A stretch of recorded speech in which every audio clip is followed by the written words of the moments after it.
नमस्कार सकल के हेलो एवरीवन, नमस्ते सभी को, good evening to all of you. Today यहाँ पे हम डिस्कस करेंगे कि अब एक बच्चे ने मुझे क्वेश्चन की थी कि हम कितने प्रीवियस ईयर क्वेश्चंस को सॉल्व करेंगे। तो यहाँ पे मैं डिटेल में कहने जा रही हूँ कि अपकमिंग जो आने वाले दिन है हम क्या क्या करने वाले हैं, यही मैं कहने जा रही हूँ। तो बी प्रिपेयर फॉर इट। मैंने कहा था बहुत कुछ आने वाले हैं, बहुत कुछ होने वाले हैं, बहुत कुछ करने वाले हैं हम साथ में डेफिनेटली। तो प्रीवियस ईयर क्वेश्चंस के बारे में कहूँ तो मैंने लास्ट जो दी थी, मैंने देखी कि मैंने कहा 184 क्वेश्चन, टोटल 100 क्वेश्चंस में से हमने 84 क्वेश्चंस कवर की। तो मैं यहाँ पे सॉरी कहना चाहूँगी क्योंकि हमने 84 नहीं की, हमने 74 किए हैं। क्योंकि आप लोगों को पता है कि मैंने अभी तक पोइट्री के 5 क्वेश्चंस, पोइट्री स्टैंजा के 5 क्वेश्चंस और पोइट्री के बाद तो क्या है जो पैसेज है, अनसीन पैसेज के टाइप जो क्वेश्चंस होते हैं, वहाँ रीडिंग कॉम्प्रिहेंशन के जो पैसेज है वहाँ पे भी मैंने 5 क्वेश्चंस को ड्यू रखा। तो हमारी क्वेश्चंस हम अगर देखेंगे तो वहाँ पे 16 और यहाँ पे 24 questions are due, but it's okay, मैं सभी चीज़ों को कर पाऊंगी यहाँ पे। उसके पहले मैं हिंदी में आज स्टार्ट की तो हिंदी में पहले बोलती हूँ, फिर बाद में बंगाली में बोल रही हूँ। प्लीज़ कंटिन्यू कीजिए और ऐसे वीडियोस के लिए ज़्यादा से ज़्यादा एसवी लिटरेचर को like comment share and subscribe, like comment share and subscribe, like comment share and subscribe. मुझे ये कहना है कि 24 क्वेश्चंस ड्यू है, मतलब पोइट्री के 5 क्वेश्चंस एंड पैसेज के 5 10 क्वेश्चंस हम लेकर आएंगे। फिर जो 16 क्वेश्चंस ड्यू है वहाँ पे एनालिसिस की ज़रूरत है, उसको मुझे डेप्थ मतलब कि एक डिटेल एनालिसिस करनी होगी, पढ़नी होगी खुद से। उसके बाद मैं वो वीडियोस लेकर आऊँगी, तब जाकर मैं कह सकती हूँ कि 2024 के रीनेट के मॉर्निंग शिफ्ट के पेपर को हमने 100% पेपर 2 को कवर की, तब कह सकती हूँ, अभी नहीं कह सकती हूँ। तो ये करेंगे। और क्या और आप लोगों को पता है कि इस बार रीनेट में हमें टोटल 3 क्वेश्चंस के सेट मिले कि मॉर्निंग के, इवनिंग के, और एक सेंटर पे जो प्रॉब्लम हुए थे उसके लिए एग्जाम कैंसिल हुए, फिर अलग से रीनेट ले गए। आप लोगों को मैंने पहले भी कहा था मेरे वीडियोस के थ्रू, शॉर्ट वीडियो में, लॉन्ग वीडियो में भी, तो आप लोग वहां से देख सकते हैं। तो हमें 3 सेट क्वेश्चंस, 3 मतलब 300 क्वेश्चंस।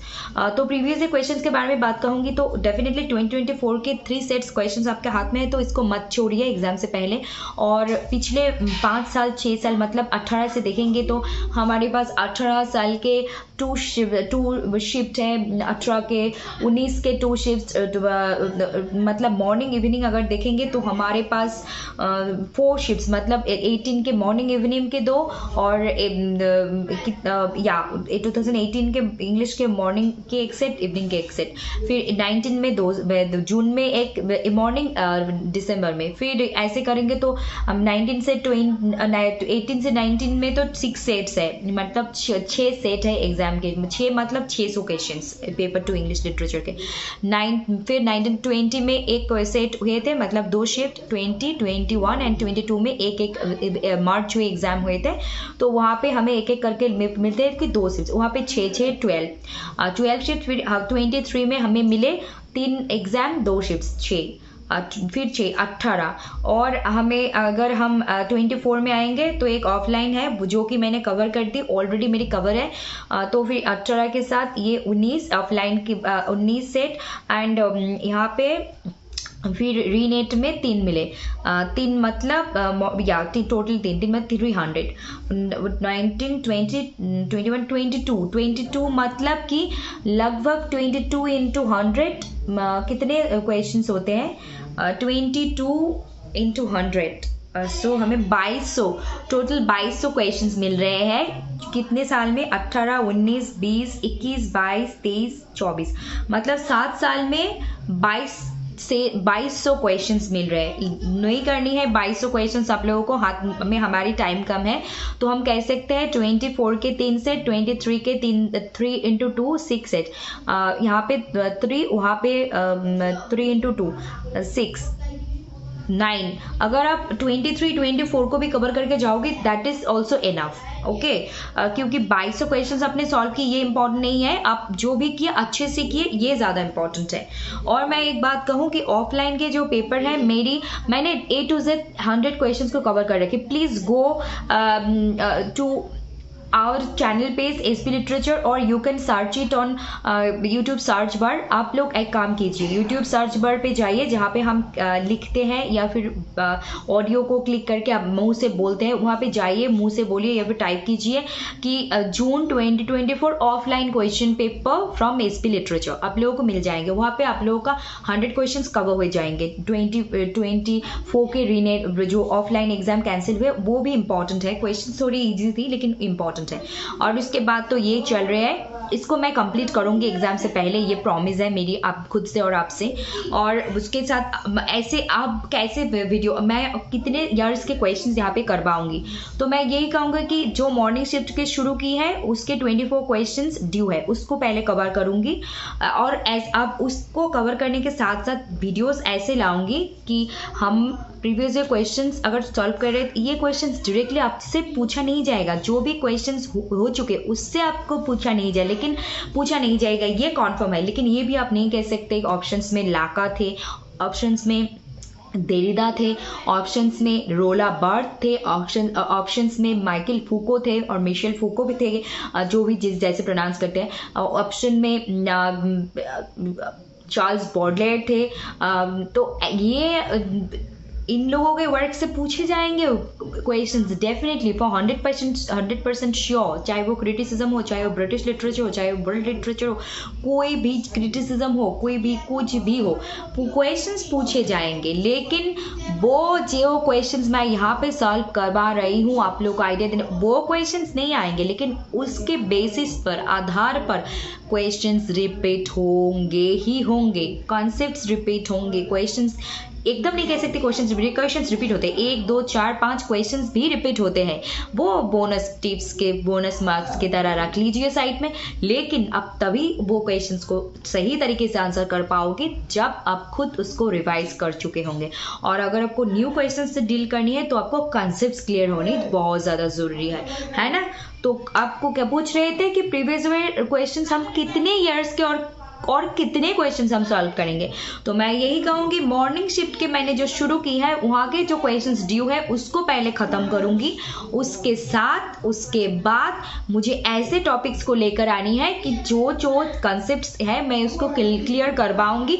वो कंसेप्ट्स हो सकते हैं कि 2018 से आए हो क्वेश्चंस, उस वहाँ से उठा ली मैंने, हो सकता है कि 24 के रीनेट के ही इवनिंग शिफ्ट के कंसेप्ट उठा ली, हो सकता है कि मैंने 2004 के 2010 के क्वेश्चंस को उठा ली। ये इंपॉर्टेंट नहीं है मैंने कौन से ईयर्स के क्वेश्चंस उठाए, ये इंपॉर्टेंट है कि उस टॉपिक से क्वेश्चंस पूछे जाएंगे आने वाले टाइम पे, आने वाले एग्जाम में, ऐसे ही करवाऊंगी। ये मैंने एक आपको हिंट दी क्योंकि मैंने कहा था कि आप लोग तैयार हो जाए, बहुत कुछ आने वाले हैं। और मेरी प्रेशर, मेरी काम करने की जो समय, मेरी काम करने की जो पढ़ाई, मेरी काम करने की जो मतलब जो ये सारी चीज़ें, परिश्रम दुगना होने जा रहा है। मतलब टाइम लगे, कुछ भी लगे, नींद हो ना हो, लेकिन एग्जाम है तो करनी पड़ेगी, है ना, साथ में आप लोगों को भी और साथ में खुद भी मुझे।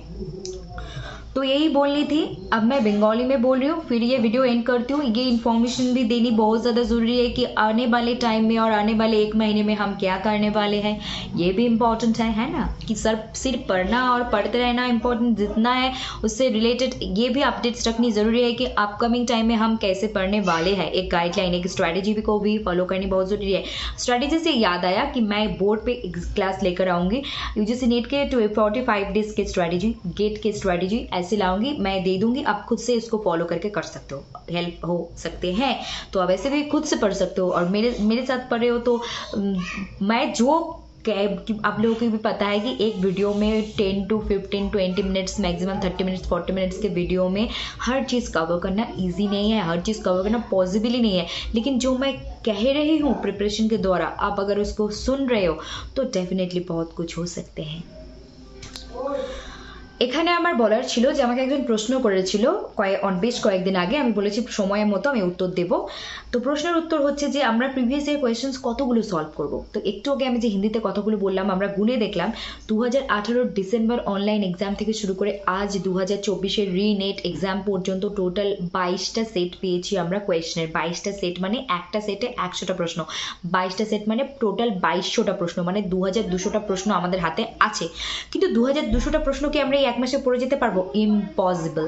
আমরা ওই বোকামি করব না। আমরা কি করব এখানে একটা কথা বলছি যে 2024-এ অফলাইন পেপার যে কোয়েশ্চেন পেপার সলভ করেছি আমরা বা এসেছে পেপার, অফলাইন পেপারটা আমি কিন্তু পুরোটাই কভার করেছি, ওখানে ডিটেইল বলা আছে। সো প্লিজ তোমরা যারা দেখোনি বা যারা দেখতে চাও বা জানোনি, এখন জানতে পারছো এবং পড়তে যাচ্ছ এক্সামের জন্য আপকামিং, প্লিজ যাও গিয়ে ইউটিউব সার্চ বারে সার্চ করো যে জুন 2024 অফলাইন কোয়েশ্চেন পেপার বা cancel question paper from SP literature offline, সবগুলো সলভ করানো আছে ওখান থেকে। তোমরা একটা মানে কোয়েশ্চেন পেপারটা একটু ইজি ছিল তুলনামূলক অন্যান্য বারের থেকে, বা এই যে রিলেটেড হওয়ার আগে পর যেটা দেখলাম আমি, তো কিন্তু ওই জিনিসগুলো তোমাদের একটা বেসিক আইডিয়া দেবে, খুব হেল্প করবে কীভাবে নিজেরা ঘরে বসে কম সময়ের মধ্যে বা এই কয়েকদিনের মধ্যে কত কিছু কভার করে নেওয়া যেতে পারে। সেটা প্লিজ দেখো, ইউটিউব সার্চ বারে গিয়ে মুখ দিয়ে অডিও বলে সার্চ করো বা লিখে টাইপ করে সার্চ করো, প্লিজ করো। আর তারপর হচ্ছে যে কোয়েশ্চেন পেপার আমরা যদি 23-এর 3টে এক্সাম হয়েছে, 3 তো কোনো 6টা সেট, আর 24-এর এক্সাম হয়েছে একটা অফলাইন 7 পেপার একটাই 7টা, আর এদিকে যে রিনেট হলো তাতে টোটাল 3টে পেয়েছি সেট, মর্নিং ইভিনিং, আর একটা রিনেটেড পেয়েছি, ক্যান্সেল হয়েছিল একটা সেন্টার। তো 3টে সেট মানে 300 প্রশ্ন, ওখানে আরেকটা 400, আর ওখানে 3 তো কোনো 6টা 600 মানে 1000 প্রশ্ন। এই 1000টা প্রশ্ন কভার করে গেলেও অনেক, কিন্তু আবারও আমি এখানে বলতে চাইছি যে প্রশ্নগুলো অলরেডি চলে এসেছে সেই প্রশ্ন কোয়েশ্চেন পেপারে আসবে না। কিন্তু জাক দেরিদা, রোলা বার্ট, মাইকেল ফুকো বা মিশেল ফুকো যেটাই বলে, তারপর হচ্ছে গিয়ে লাকা, তারপর হচ্ছে যে Wordsworth, Coleridge, Shelley, Byron, Keats, তারপর হচ্ছে যে criticism, British literature, theory, cultural studies, তারপর রিসার্চ মেথোডোলজি অ্যান্ড তারপর হচ্ছে যে কি পেডাগজি, তারপর হচ্ছে যে world literature, Canadian, Australian, Caribbean, Pakistan, তারপর হচ্ছে কোথা থেকে কোনটা আসবে আমরা কেউ জানি না, কিন্তু যেখান থেকেই হোক কনসেপ্ট রিপিট হয়। আবারও বলছি, কনসেপ্ট রিপিট হয় কিন্তু কোয়েশ্চেন রিপিট হয় না। বাট উইথড্র একদম করতে পারবো না, আমি নিজেই দেখেছি লাস্ট 2-4 বছরে লক্ষ্য করে দেখছি 2 থেকে 5টা প্রশ্ন রিপিটও হয়, তো ওইটা হলো বোনাস নাম্বার। কিন্তু ওটা আমরা তখনই সঠিক অ্যান্সার করতে সক্ষম হবো যখন আমরা সেগুলো রিভিশন করে রাখবো এবং বারবার বিষয়টা পড়ে মনে রাখতে পারবো। তখনই তোমরা বা আমরা বোনাস টিপস, যে এই প্রশ্নটা তো আমরা জানা, তখনই বেনিফিটটা উঠাতে পারবো যখন আমাদের মনে থাকবে সেই উত্তরটা। যদি মনেই না থাকে তাহলে কিন্তু সেই বেনিফিট আমরা পাবো না, সেই প্রশ্ন জানা থেকেও কোনো লাভ হলো না। তো প্রশ্ন এটা ইম্পর্টেন্ট নয় যে লাস্ট 6 বছর 7 বছরে 2200টা প্রশ্ন সলভ করলাম কিনা, ইম্পর্টেন্ট এটা যে আমরা যদি 1000টা প্রশ্ন সলভ করে যাই, সেই 1000টা প্রশ্নের বেসিসে আমরা যেন আরও 1000টা প্রশ্নকে সলভ করতে পারি, এইরকম একটা ক্যাপাবিলিটি, প্রবাবিলিটি নিজেকে তৈরি করতে হবে, নট প্রবাবিলিটি, ক্যাপাবিলিটি তৈরি করতে হবে। ওকে, যে আমরা যেন পারি সলভ করতে। তাহলে আমি আপকামিং দিনে কি করাবো, আগে 2024-এর রিনেটের মর্নিং শিফটের 100টা প্রশ্নের মধ্যে 74টা প্রশ্ন কমপ্লিট হয়েছে, 16টা প্রশ্ন ডিউ আছে, অ্যানালিসিস, ইনডেপথ অ্যানালিসিস হবে, আমি পড়ে নিয়ে আসবো, আমাকে একটু টাইম লাগবে কিন্তু আমি নিয়ে আসছি। এটাকে না করে, কমপ্লিট না করে আমি চট করে আরেকটা প্রিভিয়াস ইয়ার কোয়েশ্চেনে ঝাঁপ দেবো না, এইভাবে আমি ভিডিও বানাবো না বা এইভাবে আমি পড়াবো না ভিউ পাওয়ার জন্য, বা এইভাবে মানে কোনো একটা প্রসেস সিস্টেমেটিক না রেখে দুমদাম করে যেখান থেকে সেখান থেকে সেটা করবো না আমি। কিন্তু সেই 24টা প্রশ্ন কমপ্লিট করার সাথে সাথে আমি কি করব, এখন আমি এরম টপিক নিয়ে আসবো, ক্রিটিসিজম হতে পারে, ব্রিটিশ লিটারেচার হতে পারে, ওয়ার্ল্ড লিটারেচার হতে পারে, যে কোনো বিষয় হতে পারে, আমি এমনভাবেই নিয়ে আসবো যেটা 2004-এও এসেছে বা আসতো, যেটা 2018-তেও এসেছে, যেটা 2024-এও আসছে এবং 2024-এর ডিসেম্বর 25-26 আপকামিং দিনেও আসবে। যে কনসেপ্ট, যে টপিক আমরা ছাড়তেই পারবো না, আমি সেরকম টপিক নিয়ে আসবো। তো যে টপিক আমরা মানে আমি এখন বোর্ডের সাহায্যে বেশি পড়াবো, তো এই জন্য আমার নিজের পড়া, নিজের সময় দেওয়া, নিজের পরিশ্রম 2 গুণ না 10 গুণ বেড়ে যাবে এই আপকামিং দিনে, কিন্তু আমাকে করতেই হবে নিজের জন্য এবং এসপি লিটারেচারের সমস্ত অডিয়েন্সের জন্য এবং যারা আমাকে সাবস্ক্রাইব করেছে তাদের জন্য, যারা করেনি তাদের জন্য। এবারে প্রস্তুতি এমনভাবে নিয়ে আসছি যে যে বিষয়গুলো আলোচনা হবে সেগুলো আজকেও কাজে লাগবে, আগামী 5 বছর পরেও সেই টপিক বাদ দিয়ে কেউ ইউজিসি নেটের প্রিপারেশনের জন্য যেতে পারবে না। তো আমি আর কোয়েশ্চেন ধরে আলোচনা করব না এই 45 দিনের মধ্যে বা 40-45 বা 2 মাস যাই বলি, এক্সাম যেদিনই হোক সেটা নিয়ে আমার ভিডিও করা হয়ে গেছে যে এক্সাম কবে হতে পারে, হিন্দিতেও বাংলাতেও বলেছি একই ভিডিওতে, প্লিজ দেখে নেবেন যে এক্সাম কবে হতে পারে, এই রিলেটেড আমার ভিডিও বানানো এবং দেওয়া হয়ে গেছে। খুব ইম্পর্টেন্ট এই সময় ওই ভিডিও দেওয়া এবং এই সময় এই ভিডিওটা দেওয়া খুব ইম্পর্টেন্ট, যে আপকামিং দিনে আমরা পড়বো তো অবশ্যই, পাসও করব, কিন্তু যে আমরা আগামী দিনে কিভাবে পড়তে যাচ্ছি স্ট্র্যাটেজি জানা সেটাও ইম্পর্টেন্ট। আর এই স্ট্র্যাটেজির সাথে আরেকটা কথা মনে পড়লো আমার, যে স্ট্র্যাটেজি বলতে ইউজিসি নেট 45 দিনে কীভাবে পড়বো, গেট 50 বা 30-60 দিনে কীভাবে পড়বো, এটা নিয়েও একটা স্ট্র্যাটেজি বা প্রপার প্ল্যান বোর্ডে আমি নিয়ে আসবো। প্লিজ তোমরা দেখবে, তার জন্য লাইক কমেন্ট শেয়ার সাবস্ক্রাইব করবে, এসবি লিটারেচারের সঙ্গে জুড়ে থাকবে। ওকে, আর কি হচ্ছে যে কি পড়বো, তাহলে এই মর্নিং শিফটের 24টা প্রশ্ন কমপ্লিট হলে আর কোনো প্রিভিয়াস কোয়েশ্চেন আমি নিয়ে আসছি না, কিন্তু এমন কনসেপ্ট নিয়ে আসছি যেগুলো তোমরা বা আমরা যখন 24 ডিসেম্বর এক্সাম যে হবে সাইকেলের, সেটা এখন জানুয়ারি হোক, ফেব্রুয়ারি হোক বা ডিসেম্বরই হোক, 2024 যে এক্সামটা হবে ডিসেম্বর সাইকেলের, সেই এক্সামে গিয়ে সেই কনসেপ্ট থেকে প্রশ্ন আসবে, সেগুলো তোমরা দেখতে পারবে। তখন আমি এসে আবারও ভিডিও বানিয়ে বলবো যে দেখো বা দেখুন আমি এই জন্য এই বিষয়গুলো পড়িয়েছিলাম। ঠিক আছে, তো পরিশ্রম দুগুণা হোক 10 গুণ হোক, সেটা অবশ্যই সেটা অনেক বড় কথা হলেও বড় কথা নয়, কিন্তু ইম্পর্টেন্ট হলো যে আমরা বিষয়টা বুঝে পড়ে এগিয়ে যাব এবং পরীক্ষা হলে গিয়ে সঠিক উত্তরটা আনসার করে ঠিক মতো উত্তর করে আসবো। ওকে, এটাই হলো পরবর্তী প্ল্যান বা পরবর্তী দিনে আমরা করতে যাচ্ছি আপকামিং এক্সাম পর্যন্ত।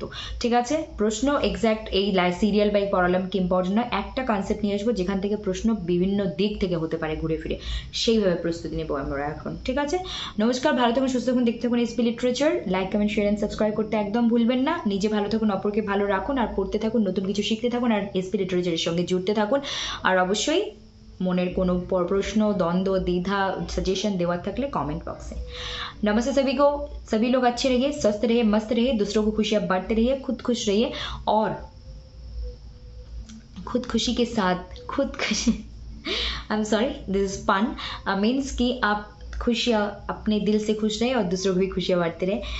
क्या है कि जल्द से जल्द लाइक कमेंट शेयर सब्सक्राइब कर दीजिए। मुझे लग रहा है कि आप लोगों को पता चल गया किस टाइप पे और किस तरीके से हम आने वाले दिन में पढ़ने जा रहे हैं। सो आप लोग प्रिपेयर हो जाइए, अपने साथ हर वक्त एक पेन एंड पेपर रखना, जो भी इंपॉर्टेंट है नोट डाउन साथ साथ कर लेना, और खुद से पढ़िए, जो मैं कहती हूँ वो सारी चीज़ें खुद से फॉलो करिए, आपको बहुत फ़ायदे रहेंगे। एग्जाम हॉल में जाके आपको बहुत ज़्यादा हेल्प होने वाला है। আমার এটাই বলা যে সবসময় একটা মানে একটা খাতা একটা কলম সঙ্গে রাখবেন বা রাখবে, আর যেগুলো বলবে ইম্পর্টেন্ট নোট করে নেবে সাথে সাথে। আর হচ্ছে যে খুব হেল্প হবে, আর এসবি লিটারেচারের সঙ্গে জুড়ে থাকুন, দূরে থাকুন, লাইক কমেন্ট শেয়ার সাবস্ক্রাইব করো। আর যখন যেটা ইম্পর্টেন্ট বলছি, আর যেটা প্রশ্ন যখন প্র্যাকটিস হচ্ছে সেখানে প্রশ্নগুলো যেগুলো এসে গেছে সেগুলো নিয়ে আলোচনা করছি, সেটা তো ঠিক আছে, কিন্তু প্যাটার্ন কীভাবে কী ধাঁচে কী বলছে সেগুলো মনে রাখা, আর কি করতে বলছি নিজেকে, সেই নিজের হোমওয়ার্ক বা নিজের যে টাস্কটা আমি দিচ্ছি সেটা না করলে কিন্তু আমার এই ভিডিও দেখো কোনো লাভ হবে না। তো কারণ এর ইউজিসি নেট কেন, এমনি এখন বর্তমান যুগে যে কোনো কম্পিটিটিভ এক্সাম ক্র্যাক করা কতটা ডিফিকাল্ট বা কতটা কম্পিটিশন বেড়ে গেছে আমরা সবাই জানি। তো নিজে থেকে আমরা যত বেশি পরিশ্রম করবো তত আমাদের পাস করার, ক্র্যাক করার বা চান্স পাওয়ার সম্ভাবনাটা অনেকটা বেড়ে যায়। কিন্তু নিজে থেকে পরিশ্রম না করে ওইটুকু করলে কিন্তু সম্ভাবনা অনেকটাই মানে কমতে শুরু করবে বা কমতে থাকবে। সো প্লিজ শুধু ভিডিওর উপর ডিপেন্ড না করে নিজেরও এক্সট্রা পড়তে শুরু করুন, যেগুলো বলা হয় সেগুলো ফলো করুন, তাহলে 100% এক্সাম হলে গিয়ে কাজে দেবে, সেটা তোমরা নিজেরাই রিয়ালাইজ করতে পারবে। নমস্কার।